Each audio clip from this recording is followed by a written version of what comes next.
নমস্কার, সময় বাংলাতে আপনাদের স্বাগত। আপনাদের সাথে আমি প্রীতি। দেখে নেব আজকে কিছু গুরুত্বপূর্ণ সংবাদ।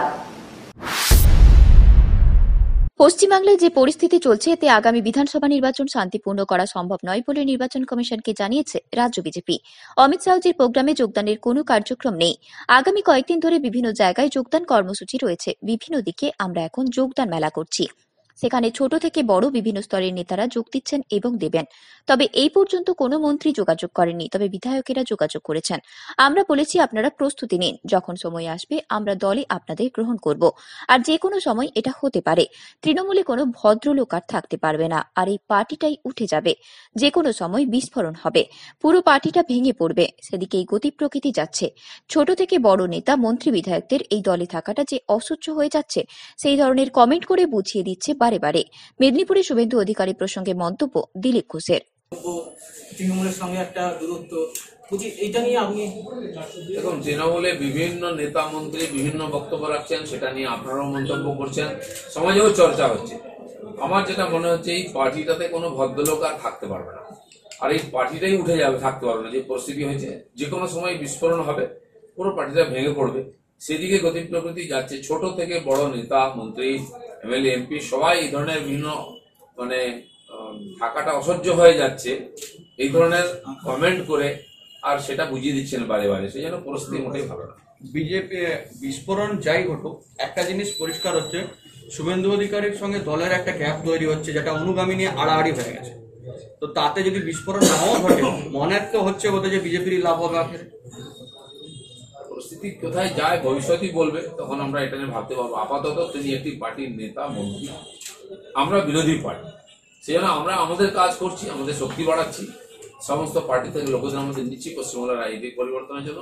আমরা সেই কাজ করে যাচ্ছি। বাকি তারা তাদের পার্টিতে কি হবে না, তারা ব্যক্তিগতভাবে কি করবে, তাদের উপরে আছে।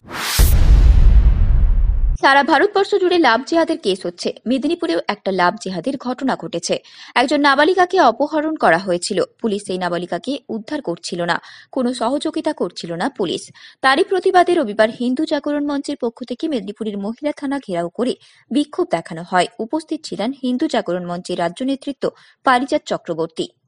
দেখুন, সারা ভারতবর্ষ জুড়ে লাভ জিহাদের কেস হচ্ছে। মেদিনীপুরেও একটা লাভ জিহাদ হয়েছে। সেই জন্য হিন্দু জাগরণ মঞ্চের পক্ষ থেকে আজকে আমরা এসেছিলাম। একজন নাবালিকাকে কিডন্যাপ করা হয়েছিল, তো তাকে উদ্ধার করছিল না, পুলিশের কোঅপারেশন ছিল না। সেই জন্য হিন্দু জাগরণ মঞ্চের পক্ষ থেকে আজকে আমরা বিক্ষোভ কর্মসূচি এখানে পালন করেছি। এর আগেও তো অনেক ঘটনা ঘটেছে, আমরা কিভাবে সহযোগিতা করছি? দেখুন, আমরা যেখানেই খবর পাচ্ছি যে হিন্দুরা আক্রান্ত হচ্ছে বা লাভ জিহাদের মতো ঘটনা ঘটছে রাজ্যের বিভিন্ন জায়গায়, সেখানেই হিন্দু জাগরণ মঞ্চ সক্রিয়ভাবে সেই নিপীড়িতা পরিবারের পাশে গিয়ে দাঁড়াচ্ছে এবং এটার জন্য কাজটা করার জন্য আমরা অঙ্গীকারবদ্ধ। আমাদের এটাই কাজ আছে। এর আগে এখানে কোনো কেস ছিল না, আজ হঠাৎ কেস নিল, ব্যাপারটা কি? দেখুন, আপনারা জানেন একটা পুলিশও ভূমিকা সম্পর্কে আপনারা জানেন, পশ্চিমবাংলার পুলিশের কি ভূমিকা রয়েছে সেটা আমরা সবাই অবগত আছি। এখানে ফ্রান্সের কি ঘটনা ঘটছে তার জন্য রাস্তায় নেমে প্রতিবাদ করছে, সেটা পুলিশ সেখানে কোনো কিছু বলছে না। অথচ আমরা একজন নাবালিকা, সে যখন কিডন্যাপ হয়ে যাচ্ছে তার বিরুদ্ধে যখন আমরা রাস্তায় নামছি, তখন পুলিশ আমাদেরকে বাধা দিচ্ছে আর চারদিক থেকে প্রেশার দিচ্ছে। যদি দাবি না মানলে আপনার আগামী দিন? বলেছি 24 ঘন্টা সময় দিয়েছি, যদি দাবি না মানা হয় তাহলে আমরা পশ্চিম মেদিনীপুর জেলাতে বৃহত্তর আন্দোলনে যাব। মেদিনীপুর শহরের কর্নেলগোলা এলাকায় মোহিনীমোহন মাঝি স্মৃতির উদ্দেশ্যে সপ্তম মৃত্যুবার্ষিকী তৃতীয় বর্ষ স্বেচ্ছায় রক্তদান শিবির আয়োজন করেন। শিবিরটি অনুষ্ঠিত হয় শ্রী নারায়ণ বিদ্যাভবন বালক বিভাগে। রক্তদান শিবিরের ব্যবস্থাপনায় মাঝি পরিবারের সদস্যবৃন্দ এবং এলাকাবাসী সহ উপস্থিত ছিলেন প্রণব বসু, জয়ন্ত মুখার্জি, অসীম ধর, অনিল চন্দ্র দলবেরা, অনয় মাইতি, স্নেহাশিস ভৌমিক সহ অন্যান্যরা। এই রক্তদান শিবিরে 50 জন রক্তদাতা রক্তদান করেন। সমগ্র অনুষ্ঠানটি পরিচালনা করেন শঙ্কর মাঝি। আজ 1 নভেম্বর 2020 আমাদের পিতার স্বর্গীয় মোহিনীমোহন মাঝি আজ তার সপ্তম মৃত্যুবার্ষিকী। এই সপ্তম মৃত্যুবার্ষিকী উপলক্ষে বিগত 3 বছর ধরে, অর্থাৎ আজকে তৃতীয় স্বেচ্ছায় রক্তদান শিবির, তৃতীয় বর্ষ। আমরা এই শিবিরটি শ্রী নারায়ণ বিদ্যাভবন বালক বিভাগে অনুষ্ঠিত করছি। আমাদের পরিবারের সদস্য এবং আমাদের আত্মীয় স্বজন বন্ধুবান্ধব তারাই আমাদের আজকের এই শিবিরে মুমূর্ষ রোগীর প্রাণ বাঁচাতে এগিয়ে এসছেন এবং আমরাও আমাদের পিতাকে স্মরণ করে রাখার জন্য প্রতি বছর আজকের দিনে আমরা এরকম একটি স্বেচ্ছায় রক্তদান শিবিরের আয়োজন করে থাকি। সেটি আজকেও আমাদের হচ্ছে। এটা আমাদের তৃতীয় বর্ষ। এর বিগত 2018 এবং 2019 সালে আমাদের 40 ইউনিট করে রক্ত হয়েছিল। এবারে মনে হচ্ছে সেটা একটু বাড়বে, কারণ আমাদের গ্রামের যারা রিলেটিভ যারা আছে তারা সব গাড়ি করে এসছে। তো এবারে আমাদের ধারণা প্রায় 50 হবে। ব্যাংকের আর্থিক ও জনসেবামূলক পরিষেবা সংক্রান্ত নানা বিষয়ে জনগণকে সচেতন করতে এবং বিভিন্ন আর্থিক দুর্নীতি বিষয়ে জনগণকে সচেতন করতে পথে নামলেন ব্যাংকের আধিকারিক, কর্মী এবং গ্রাহকবৃন্দ। সজাগ ভারত, প্রগতিশীল ভারত এই বার্তাকে সামনে রেখে ভিজিল্যান্স সচেতনতা সপ্তাহ উপলক্ষে বঙ্গীয় গ্রামীণ বিকাশ ব্যাংকের মেদিনীপুর রিজিওনাল অফিস, মেদিনীপুর শাখা ও রাঙামাটি শাখার যৌথ উদ্যোগে একটি পদযাত্রা অনুষ্ঠিত হল মেদিনীপুর শহরে। রবিবার সকালে আয়োজিত এই পদযাত্রায় ব্যাংকের অফিসারগণ, কর্মীবৃন্দ ও গ্রাহকগণ অংশ নেন। বিদ্যাসাগর শিক্ষক মহাবিদ্যালয়ের কাছে অবস্থিত ব্যাংকের রিজিওনাল অফিস থেকে এই পদযাত্রা শুরু হয়ে বিভিন্ন রাস্তা পরিক্রমা করে পুনরায় রিজিওনাল অফিসে শেষ হয়। পদযাত্রা চলাকালীন সময়ে বিভিন্নভাবে জনগণকে ব্যাংকের বহুবিধ ঋণদান প্রকল্প, জনসেবামূলক প্রকল্প, কৃষি ঋণ, মহিলা স্বনিযুক্তি প্রকল্প, বার্ধক্য ভাতা, বিধবা ভাতা সহ নানা বিষয়ে অবগত করানোর পাশাপাশি দুর্নীতি বিষয়ে জনগণকে সচেতন করা হয়। এদিনের কর্মসূচিতে উপস্থিত ছিলেন ব্যাংকের রিজিওনাল ম্যানেজার অমল গাঙ্গুলি, দেবাশিস মহাপাত্র প্রমুখ। উল্লেখ্য, 27 অক্টোবর থেকে 2 নভেম্বর পর্যন্ত পালিত হচ্ছে ভিজিল্যান্স সচেতনতা সপ্তাহ।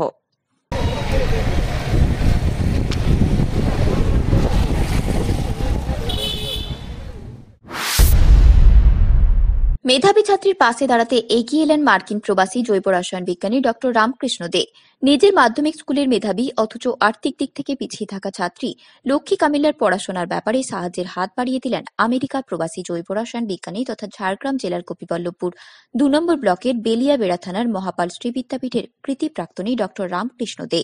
মহাপাল শ্রী বিদ্যাপীঠের প্রাক্তন ছাত্রী লক্ষ্মী কামিল্লা বর্তমানে বেলিয়াবেড়া সরকারি কলেজে সোসিওলজি অনার্সের প্রথম বর্ষের ছাত্রী। প্রতিযোগিতামূলক পরীক্ষায় তার প্রস্তুতির প্রয়োজনীয় 8খানা বই রামকৃষ্ণবাবু কিনে দেওয়ার ব্যবস্থা করেছেন। সেই সঙ্গে বইগুলো দিন কয়েক আগে গৌতম পোড়া মারফত লক্ষ্মীর হাতে তুলে দেওয়ারও ব্যবস্থা করেছেন। তার একটা দীর্ঘদিনের ইচ্ছে বাস্তবায়িত হওয়াতে রামকৃষ্ণবাবু যেমন খুশি তেমনই আপ্লুত লক্ষ্মীও। নিজেদের বিদ্যালয়ের প্রাক্তনীর এহেন উদ্যোগকে কুর্নিশ জানিয়েছেন শিক্ষক সুদীপ কুমার খাড়া সহ মহাপাল শ্রী বিদ্যাপীঠের অন্যান্য প্রাক্তনীরা, শিক্ষক শিক্ষিকারা, ছাত্রছাত্রীরা ও বিদ্যালয়ের শুভাকাঙ্ক্ষীরা। মেদিনীপুর মেডিকেল কলেজ ও হাসপাতালে, যেখানে জেলার বিভিন্ন প্রান্ত থেকে রোগীরা আসেন সুস্থ হতে, কিন্তু সেই মেদিনীপুর মেডিকেল কলেজ হাসপাতালে ডিজিটাল এক্স-রে সেন্টার দুপুর থেকে বন্ধ রয়েছে। কারণ নাকি বিদ্যুৎ নেই। যদিও হাসপাতালে অন্যান্য বিল্ডিং এ বিদ্যুৎ রয়েছে, কেউ এসেছেন এক্স-রে করাতে, কেউ বা এক্স-রে রিপোর্ট নিতে, কিন্তু হাসপাতালের এক্স-রে বিভাগে বিদ্যুৎ বিভ্রাট থাকায় কারোরই কোনো কাজ হচ্ছে না। সমস্যায় পড়ছেন সাধারণ রোগী ও তার বাড়ির আত্মীয়রা। প্রায় দুপুর 2টো থেকে সন্ধ্যে 5:30 পর্যন্ত দাঁড়িয়ে থেকেও এক্স-রে না হওয়ায় ক্ষোভ দেখা দেয় সাধারণ রোগী ও তার আত্মীয়দের মধ্যে। অভিযোগ, শুধুমাত্র চিকিৎসা পরিষেবা পাওয়ার জন্য যারা দূর দূরান্ত থেকে আসছেন হাসপাতালে, সেখানে এক্স-রের মতো একটি বিভাগ দুপুর থেকে বন্ধ থাকায় সমস্যায় পড়তে হচ্ছে সাধারণ মানুষকে। যদিও এর কোনো সদুত্তর নেই হাসপাতাল কর্তৃপক্ষের কাছে। এমনকি হাসপাতাল কর্তৃপক্ষ জানে না ডিজিটাল এক্স-রে সেন্টার কেন বিদ্যুৎহীন অবস্থায় পড়ে রয়েছে। কি হয়েছে সমস্যা? সমস্যা হলো, এখানে ডাক্তারবাবু ডিজিটাল এক্স-রে করতে পাঠিয়েছিলেন। এক্স-রে সেন্টারে এলাম, বললো যে 2টো থেকে 4টে পর্যন্ত থাকবে না ইলেকট্রিক। তো এখন প্রায় 5:30 হতে গেলে এখন মতো ইলেকট্রিক আসেনি এবং এখানে কোনো স্টাফ নেই। আমরা কাঁথি থেকে রোগী নিয়ে এসেছি এখানে ভালো চিকিৎসা পাওয়ার জন্য, কিন্তু এখানে যদি এই অবস্থা হয় তাহলে আমরা কোথায় যাবো? আর এখানে কোনোরকম স্টাফ, কোনোরকম কিছু। কত পেশেন্ট ছিল এখানে? এখানে অনেকজন পেশেন্ট ছিল, কিন্তু এই পরিস্থিতি দেখে সবাই ব্যক্তিগতভাবে নিজেদের দায়িত্বে বাইরে থেকে ওই রিপোর্ট করানোর জন্য চলে যাচ্ছে। এখানে কেউ থাকছে না, এখন তো একদম কেউই নেই, টোটালি বন্ধ। মানে হসপিটাল আছে, এটা হসপিটালে কোনো ডিপার্টমেন্ট কিনা ওটাই বোঝা যাচ্ছে না। পুরো অন্ধকার, কোনো স্টাফই নেই এখানে, কোনো নোটিশও দেয়নি যে এখন কিছু হবে না, কি পরে আসুন, কোনো রকম সহযোগিতা করছে না। সুপারের ঘরে গেছিলাম, কিন্তু সুপার নেই। ওয়ার্ড মাস্টারের কাছে গেছিলেন? হ্যাঁ, না ওয়ার্ড মাস্টারের কাছে নই, সুপারের কাছেই গেছিলাম। সুপার তার তালা লাগানো, কেউ নেই ওখানে, কথা বলার মতো কেউ নেই। কি বলবেন এই পরিষেবা এরকম? হ্যাঁ, অবশ্যই বলবো প্রশাসনকে, যাতে হসপিটাল কর্তৃপক্ষকে বলবো যে এরকম একটা ভালো রকম সুবিধা দিতে।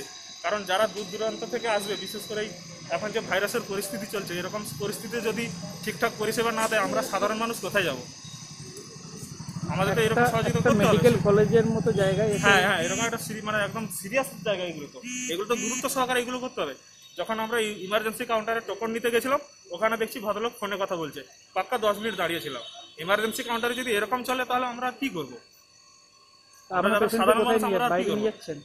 হ্যাঁ বলুন। আপনার পেশেন্টকে বাইরে নিয়ে যাচ্ছেন? হ্যাঁ, বাইরে নিয়ে যাচ্ছে। এখানে মেদিনীপুরে অন্য কোথাও জায়গা থেকে আমাদের করে দেখাতে হবে, রোগীকে তো বাঁচাতে হবে। রোগী এখানে ভর্তি আছে মেদিনীপুর মেডিকেল হ্যাঁ, কলেজে? এখানে ভর্তি আছে। সংবাদ এখনকার মতো এই পর্যন্তই। সঙ্গে থাকুন, দেখতে থাকুন সময় বাংলা।